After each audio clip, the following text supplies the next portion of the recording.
और अब देखिए, लखनऊ के खाड़ी देशों से एयर नेटवर्क पूरी तरीके से ठप हो चुका है। Dammam, Riyadh, Abu Dhabi, Sharjah की उड़ानें निरस्त कर दी गई हैं। लखनऊ से 17 अंतर्राष्ट्रीय उड़ानें अब तक रद्द हो चुकी हैं। अब 8 मार्च के बाद नए टिकट जारी हो सकते हैं।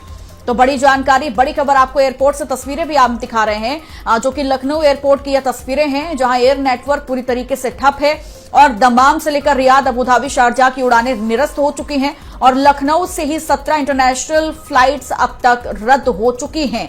8 मार्च के बाद नए टिकट जारी हो सकते हैं, लेकिन अभी कह पाना थोड़ा मुश्किल है कि स्थिति कब तक सामान्य हो पाती है।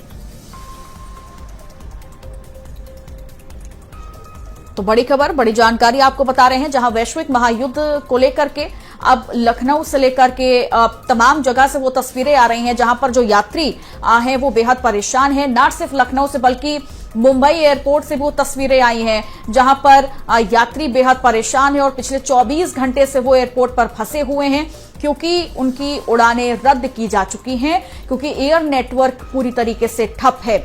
Dammam, Riyadh, Abu Dhabi, Sharjah की उड़ानें निरस्त की जा चुकी हैं। लखनऊ से 17 अंतर्राष्ट्रीय उड़ानें, इंटरनेशनल फ्लाइट्स अब तक रद्द हो चुकी हैं, कैंसिल की जा चुकी हैं। लेकिन जानकारी यह है कि 8 मार्च के बाद जो नए टिकट हैं उन्हें जारी किया जा सकता है।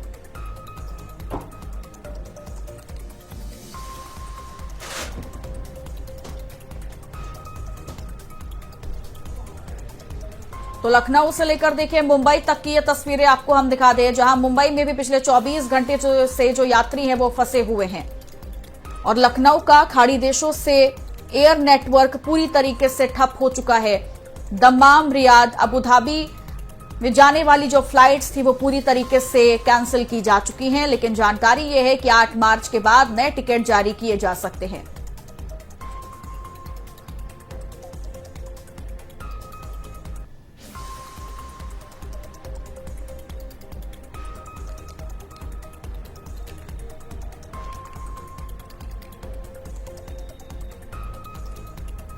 तो ईरान, इजराइल, अमेरिका का जो ये संयुक्त लगातार जो हमला देखने को मिल रहा है, इसका असर अब भारत पर भी पड़ रहा है।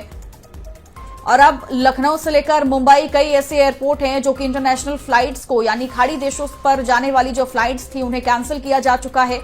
एयर नेटवर्क पूरी तरीके से बाधित हो चुका है, ठप हो चुका है और यात्री पिछले 24 घंटे से बेहद परेशान हैं, क्योंकि उनकी फ्लाइट्स कैंसिल हो चुकी हैं और वो अपने डेस्टिनेशन पर नहीं जा पा रहे हैं।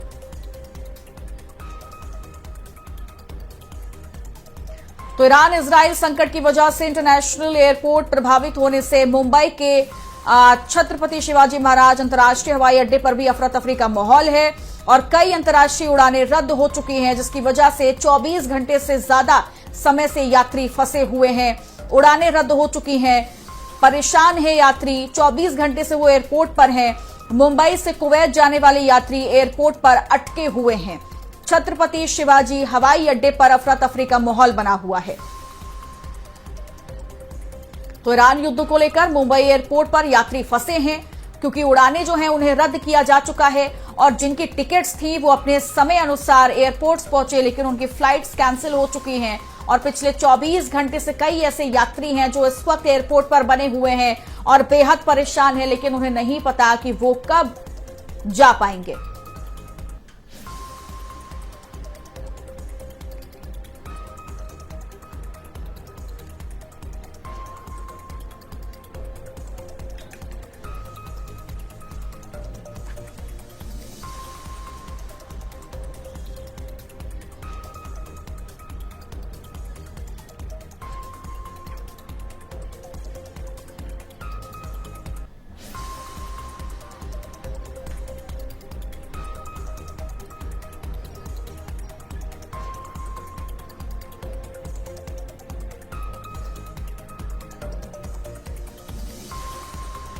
और हमारे साथ सरफराज सैफी वरिष्ठ पत्रकार हैं, वो जुड़ गए हैं। सैफी जी, जो ये हालात इस वक्त बने हुए हैं, यानी महायुद्ध की शुरुआत ईरान, इजराइल, अमेरिका से हुई, लेकिन इसका असर अब कई देशों पर पड़ता हुआ नजर आ रहा है।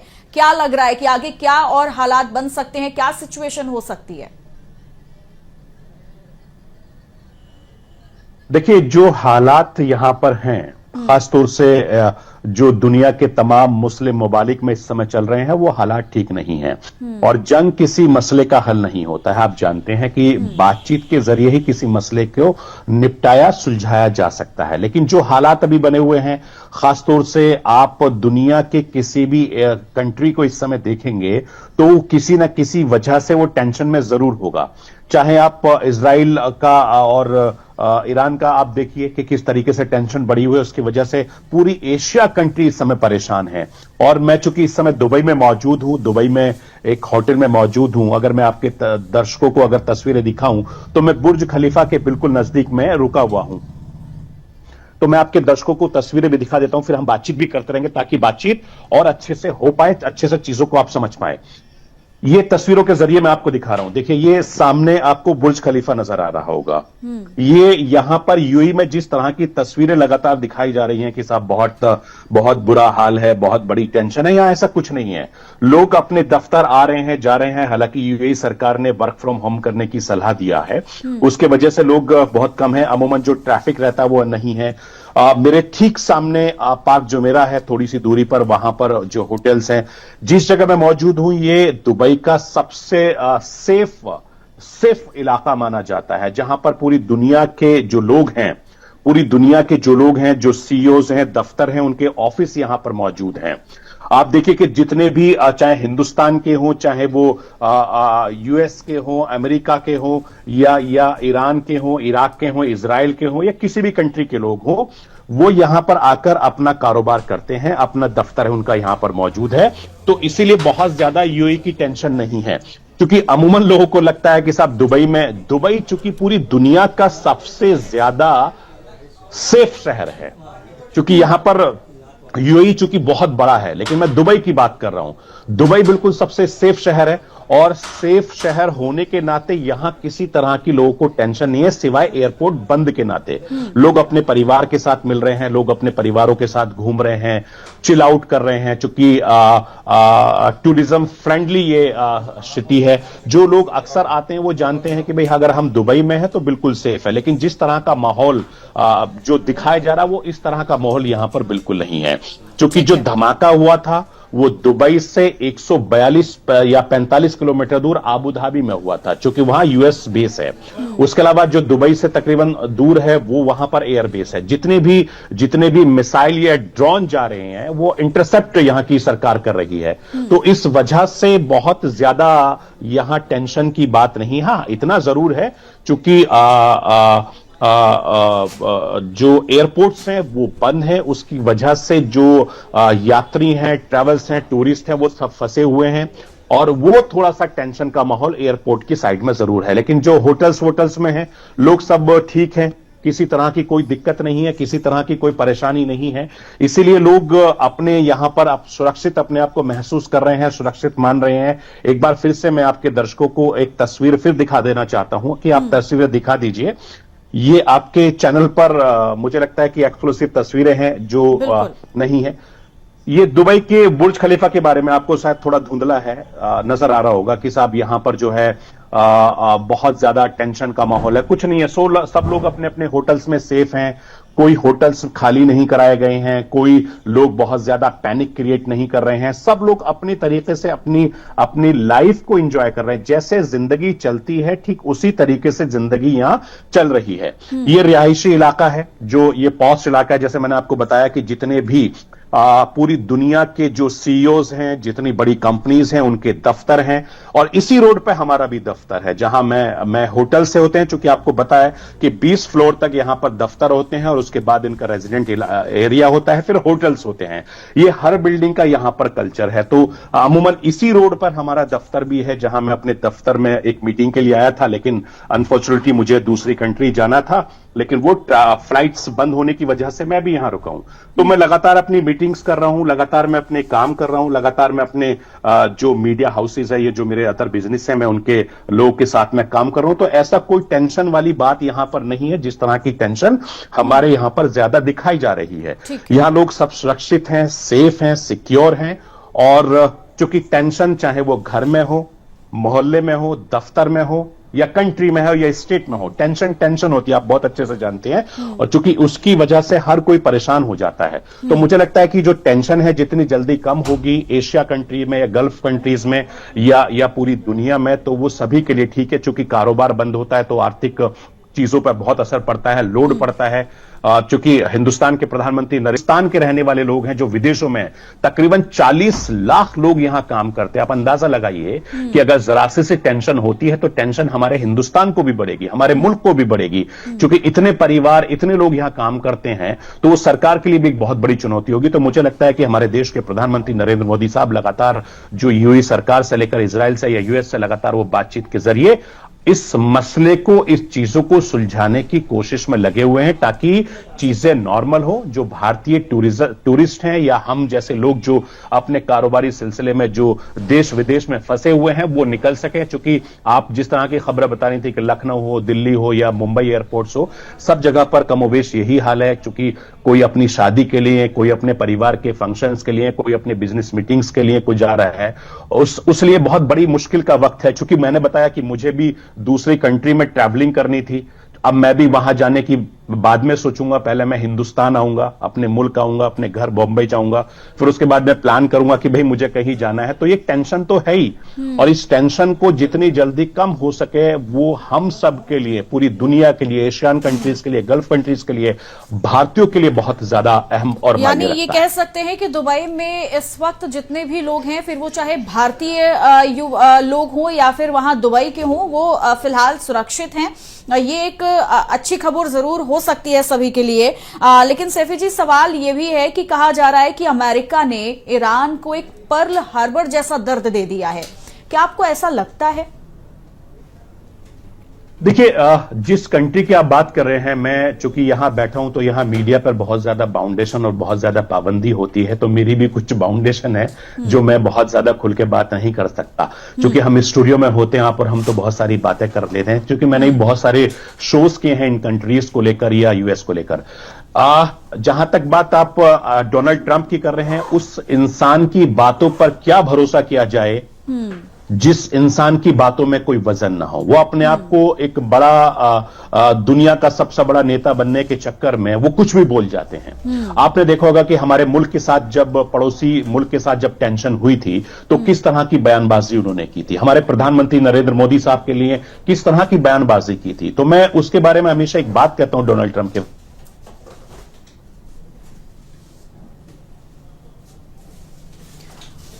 तो नेटवर्क इशू है, हम दोबारा से कनेक्ट करने की कोशिश करेंगे। लेकिन जिन लोगों को ये लग रहा था कि दुबई में जो वहां पर लोग हैं वो शायद सेफ नहीं हैं, लेकिन सरफराज सैफी जो हमारे साथ सीधा दुबई से अभी जुड़े हुए थे, उन्होंने एक्सक्लूसिव तस्वीरें हमें दिखाई हैं दुबई से, जहां पर इस वक्त स्थिति बिल्कुल नॉर्मल है, सामान्य है। लोग अपने दफ्तर जा रहे हैं, ऑफिस जा रहे हैं, कई लोगों को वर्क फ्रॉम होम की इजाजत दे दी गई है, होटल्स में लोग रुके हुए हैं और स्थिति वहां पर बिल्कुल सामान्य है। यानी वहां पर जो लोग हैं वो बिल्कुल सेफ हैं। लेकिन हाँ, ये कह सकते हैं कि जो खाड़ी देश और तमाम इंटरनेशनल फ्लाइट्स जो पहले से बुक की गई थी, टिकट्स बुक की गई थी, उन्हें इस कैंसिल किया जा चुका है, क्योंकि स्थिति जो है वो अभी ईरान, इजराइल और तमाम मुस्लिम देश जो है वो वहां पर अभी सामान्य नहीं है।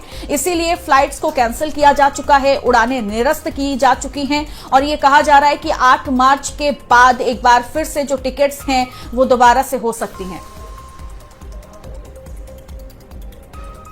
तो सरफराज सैफी एक बार फिर से हमारे साथ जुड़ गए हैं। सैफी, अपनी बात आप पूरी कीजिएगा, लेकिन सवाल ये भी है, चूंकि कहा जा रहा है कि इसका असर जो है वो ये महायुद्ध की शुरुआत ईरान, इजराइल, अमेरिका से हुई, लेकिन इसका असर जो है वो भारत में भी बहुत देखने को मिल सकता है। आपके नजरिए से मैं समझना चाहूंगी कि आप कैसे, क्या वो पॉइंट ऑफ व्यू आप लेकर के समझाएंगे कि हाँ, इसका असर जो है वो भारत में भी गहरा प्रभाव अपना छोड़ेगा।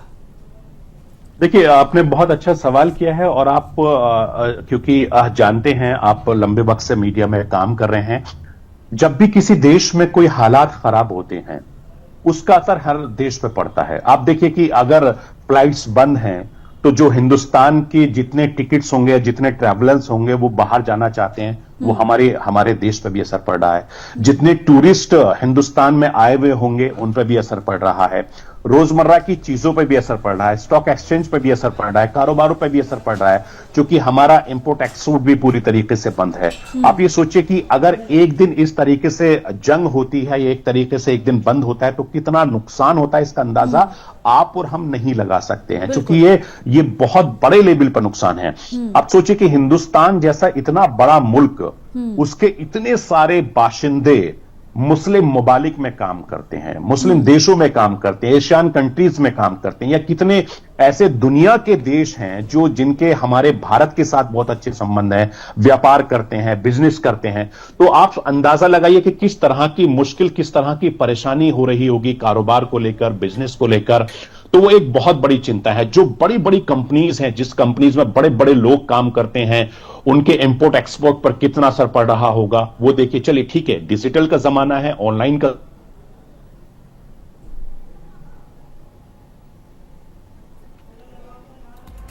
तो एक बार फिर से हमारा कनेक्शन जो है वो टूट गया है, दोबारा से हम कनेक्ट करेंगे।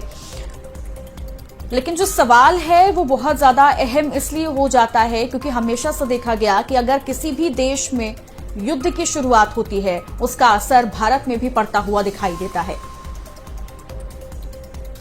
तो अब तक लखनऊ के खाड़ी देशों से जो पूरा का पूरा एयर नेटवर्क है वो ठप हो चुका है, लेकिन अलग अलग तरह से जो हमले हैं वो अभी भी लगातार जायज हैं।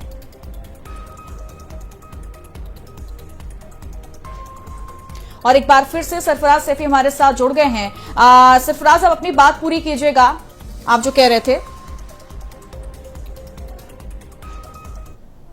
मैं लगातार तमाम जो हमारे मीडिया के साथी दोस्त अलग अलग चैनल्स में हैं, तो वो लगातार आपकी तरह लाइव कर रहे हैं, तो इसलिए शायद थोड़ी सी आपको नेटवर्क की दिक्कत हो रही है। बहरहाल अगर किसी भी देश में देखिए, अगर आप इस तरह से समझिए, अगर आपके हमारे घर में अगर कोई थोड़ी सी भी टेंशन होती है तो पूरा घर परेशान होता है। अगर आपके हमारे दफ्तर में थोड़ी सी भी टेंशन होती है तो पूरा दफ्तर दुखी हो जाता है। इसी तरीके से ये मुल्क हैं। आप सोचिए कि इतने बड़े बड़े मुल्क या इतने छोटे मुल्क जहां पर जिस तरह की दिक्कत हो रही है, जिस तरह की परेशानी हो रही है, वहां पर उनको कितनी बड़ी चुनौतियों का सामना करना पड़ा होगा। क्योंकि हिंदुस्तान के प्राइम मिनिस्टर नरेंद्र मोदी के साथ सबके बहुत अच्छे रिश्ते हैं, सबके बहुत अच्छे लिंक हैं, ये हम और आप लोग बहुत अच्छे तरीके से जानते हैं। और वो ये जानते हैं कि अपने रिश्तों को किस तरीके से निभाया जाए। वो चूंकि यूएई सरकार से भी बातचीत कर रहे हैं, वो इजराइल से भी बातचीत कर रहे हैं, वो ट्रंप के यहां भी बातचीत कर रहे होंगे या दूसरे और देशों में भी बात कर रहे होंगे। आपने देखा होगा कि जब यूक्रेन के बीच में जंग छिड़ा था तो आप प्रधानमंत्री नरेंद्र मोदी साहब वहां पहुंच गए थे बातचीत को निकालने के लिए कि बातचीत किस तरीके से दोनों के बीच में सुलह हो। छोटा सा देश यूक्रेन, मुझे याद है आज भी कि मैं उस समय स्टूडियो में मौजूद था जब वो खबर आई थी कि रूस के साथ यूक्रेन का जंग शुरू हो गई है, और जंग ये था कि भाई 24 घंटे में खत्म हो जाएगी, अगले 72 घंटे में यूक्रेन खत्म हो जाएगा। 4 साल हो गए। सोचिए, 4 साल से इतना बड़ा मुल्क एक छोटे से मुल्क को काबू में नहीं कर पा रहा। तो जंग किसी मसले का हल नहीं है। आपको टेबल पर आकर बातचीत करनी पड़ेगी, आपको टेबल पर मसले को सुलझाना पड़ेगा। क्योंकि इतनी बड़ी तादाद में जंग होना, इतनी बड़ी तादाद में नुकसान होना तो वो हर मुल्क का होता है, और जब जंग होती है या टेंशन होता है तो उससे नुकसान हर किसी का होता है। तो मैंने एक एग्जांपल आपको दिया कि आप सोचिए कि यूक्रेन जैसे छोटे से देश को कंट्रोल नहीं कर पाए तो बाकी तो बहुत बहुत बड़े देश है, तो कैसे कंट्रोल होगा। लेकिन नुकसान आर्थिक तौर पर तमाम तरह से होगी, फिर मदद ली जाएगी। अब हमारे हिंदुस्तान को ही देख लीजिए, हिंदुस्तान और पाकिस्तान के बीच में जो ऑपरेशन सिंदूर चला, किस तरह की टेंशन का माहौल था, क्या हुआ था, कितना नुकसान हुआ था और फायदा क्या हुआ, कुछ भी नहीं। तो इसी तरीके से मुझे लगता है कि डोनाल्ड ट्रंप जैसा नेता वो पूरी दुनिया को गुमराह करने में लगा हुआ है, और इसीलिए उनकी बातों पर भरोसा करना ठीक नहीं। जैसे मैंने शुरू में कहा था कि ट्रंप ने हमारे हिंदुस्तान के साथ कितने अच्छे रिश्ते हैं, प्राइम मिनिस्टर नरेंद्र मोदी के साथ उनकी बहुत अच्छी दोस्ती है। मोदी साहब ने उनके लिए कितना बड़ा हाउडी मोदी प्रोग्राम किया, जब वो नमस्ते लंदन वो गए तो नमस्ते मोदी किया गया, सब कुछ किया गया। लेकिन उसके बाद उन्होंने किस तरह के बयान दिए, किस तरह की बातें उन्होंने कही हमारे मुल्क के प्रधानमंत्री के बारे में, हमारे मुल्क के बारे में, तो आप उसको सीरियसली नहीं ले सकते हैं। और इसलिए नहीं ले सकते आप चूंकि अब वो पूरी दुनिया पर एक अपने आप को दिखाना चाहता है कि साहब मेरा रौब है। अब वो रौब कितना है वो आपको दिख रहा है। अब चूंकि जाहिर बात है कि जंग हो रही है तो लोगों को मिसाइल भी चाहिए, लोगों को ड्रोन भी चाहिए,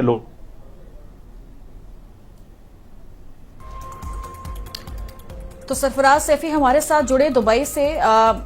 ये निश्चित तौर पर हम कह सकते हैं कि अमेरिका को लेकर के जिस तरीके से तमाम टिप्पणियां आ रही हैं, फिर वो चाहे डोनाल्ड ट्रंप की छवि को लेकर के हो या फिर डोनाल्ड ट्रंप के किए गए तमाम वादों से लेकर के उन तमाम युद्धों के पीछे की जो कहानियां रही हैं, उससे जुड़ी वो तमाम चीजें हैं जिस पर लगातार लोग ये कहते हैं कि यकीन कर पाना क्या मुमकिन है या आगे क्या होगा। एक बड़ा रोल जो अमेरिका इस वक्त निभा रहा है, ये आखिर कहां पर जाकर के रुकेगा, ये भी अभी इस वक्त एक बड़ा सवाल बनकर इर्द गिर्द हर किसी के घूम रहा है।